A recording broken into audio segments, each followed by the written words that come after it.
Ang intense ng mga kaganapan ngayon sa abot kamay na pangarap sapagkat magugulat si Lynette sa aaminin sa kanya ni Don Pepe tungkol sa nangyaring aksidente nito.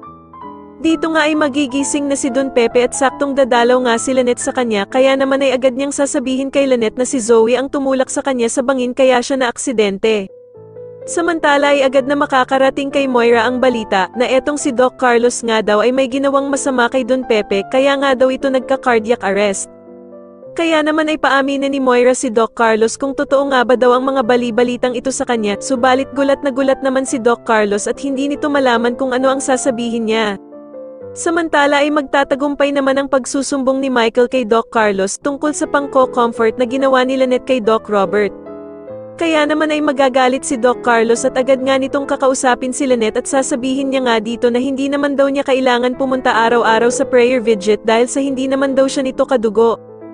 Dagdag pa nga ni Doc Carlos na mas maiintindihan pa nga daw niya kung si Annalyn ang palaging pupunta doon dahil sa kadugo naman daw niya si Don Pepe. Wala namang magagawa si Lynette kundi ang sumunod na lamang sa mga gusto ni Doc Carlos para hindi na lamang sila mag-away na dalawa.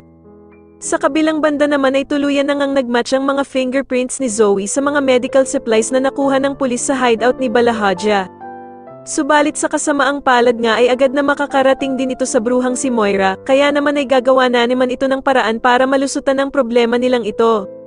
Sa tingin nyo dito na nga kaya lumabas ang mga tinatagong sikreto nila Moira at Zoe pati na din ang kasabwat nilang si Doc Carlos, mas lalo na nga talagang nagiging exciting ang mga susunod na kaganapan kaya naman ay mas lalo pa nating abangan ang mas lalong gumigandang abot kamay na pangarap. Maraming salamat po sa inyong panonood at sana po ay masubscribe nyo ako. Maraming salamat po.